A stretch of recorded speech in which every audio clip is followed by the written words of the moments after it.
The full 6-sided hexagon motif begins with a chain 5 and slip stitch to the 5th chain from your hook to form a ring. Round 1 begins with a chain 1 and single crochet in the ring. Single crochets, insert your hook, yarn over, pull up a loop, yarn over, pull through 2 loops on your hook. Chain 5 and single crochet in the ring. You want to repeat chain 5 single crochet 5 more times.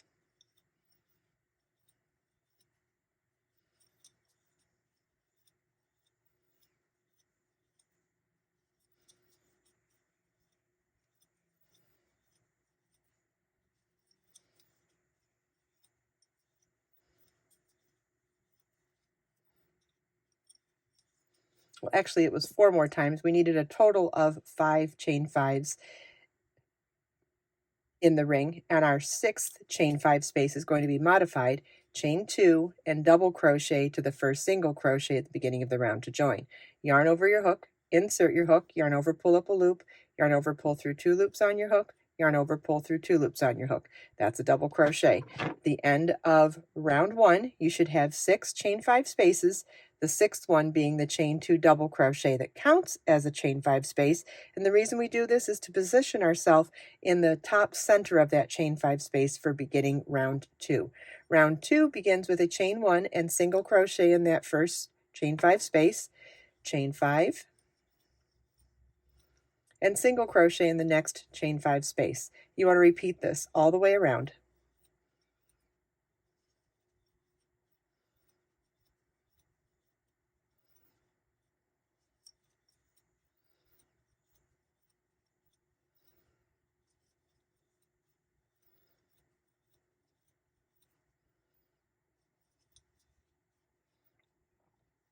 At the end of the last repeat, you want to replace the last single crochet with slip stitch to the first single crochet at the beginning of the round to join.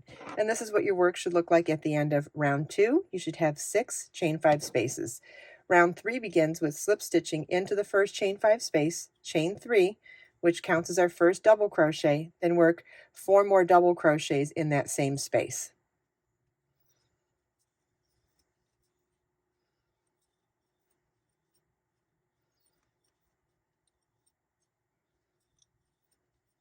Chain 3,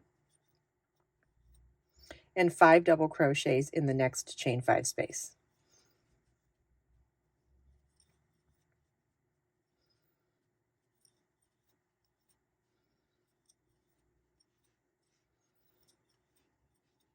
You want to repeat chain 3, 5 double crochet all the way around.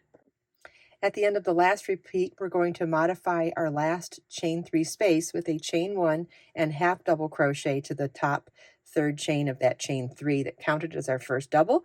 Half double crochet is yarn over your hook, insert your hook, yarn over, pull up a loop, yarn over, pull through all 3 loops on our hook. That chain 1 half double crochet counts as our last chain 3 space, and it positions us in the top center of the space to begin the next round. This is what your work should look like at the end of round 3. Round 4 begins with a chain 1 and single crochet in that first space, chain 3, skip 2 double crochets in the next double crochet, work 2 double crochets,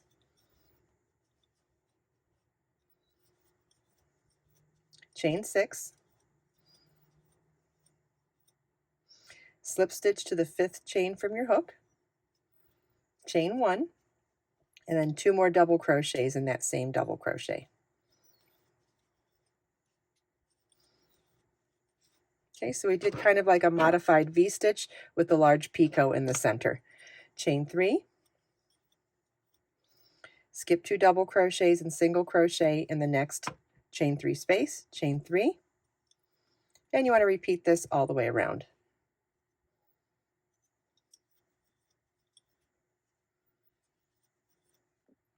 At the end of the last repeat, you want to slip stitch to the first single crochet at the beginning of the round to join, and this is what your work should look like at the end of round 4. Round 5 begins with a chain 1 and single crochet in that first single crochet, chain 9,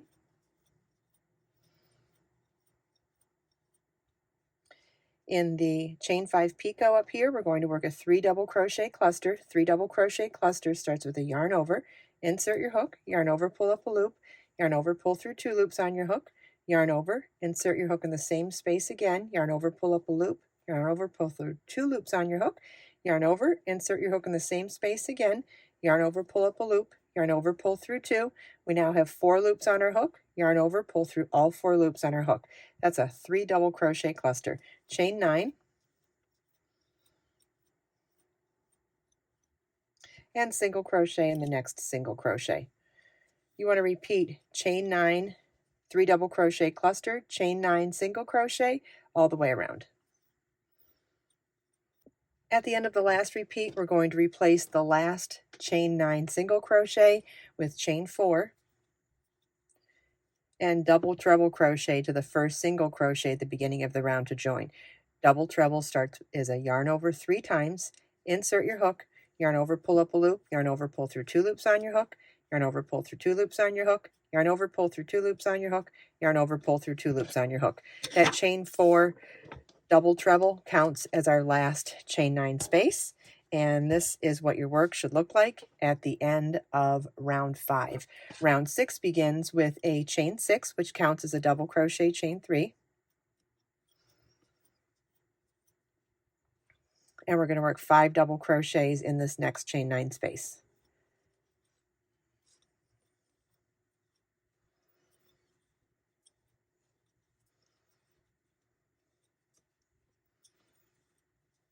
Chain 2, and then we'll work a V-stitch in the top of this cluster stitch.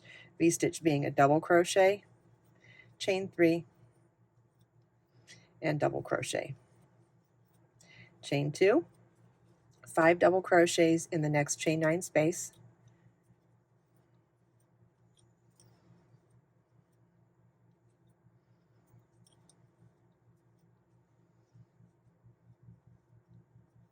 chain 3, 5 double crochets in the next chain 9 space,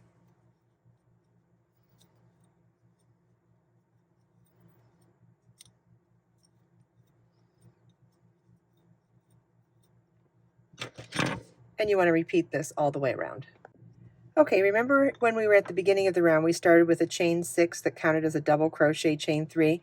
Well, what that ended up being was the last double crochet of this section and the chain 3 before the next 5 double crochet section. Can you see that now? So here's the second 5 double crochets, the chain 3 space, and that would have been the 5th double crochet of the 5 here. So we only need to do 4 more double crochets here.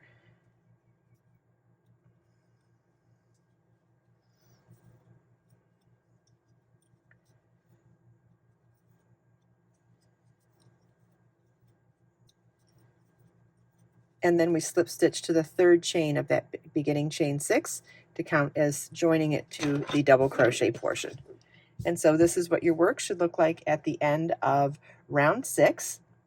Round 7 begins with a chain 1 and single crochet in that same stitch, chain 7,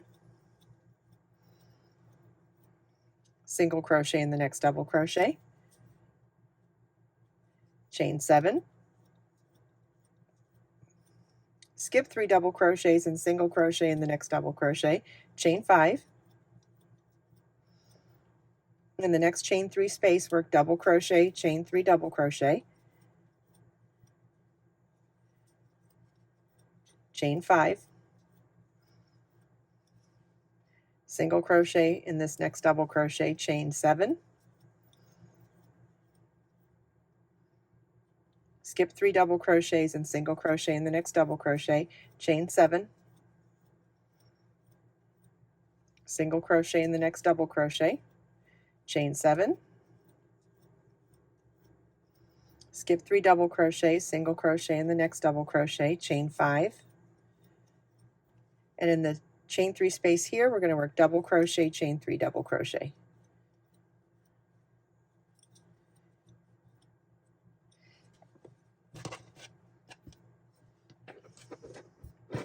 And you want to repeat this all the way around. At the end of the round, you want to replace the last single crochet with slip stitch to the first single crochet at the beginning of the round to join.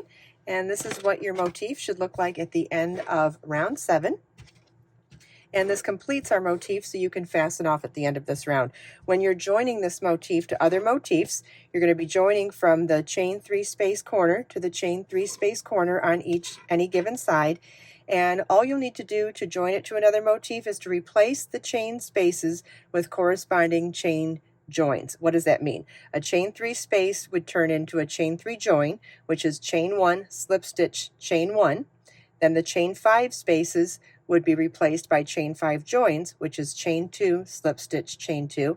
And then these chain 7 spaces would be replaced with chain 7 joins, which is chain 3, slip stitch, chain 3. Otherwise, you work round 7 exactly the same as you do on a motif that you're not joining. Follow the link in the video description to download this gorgeous Bali crochet top pattern. And also it comes in multiple sizes, and it also comes with lots of detailed charts. Let me know if you have any questions in the comments below.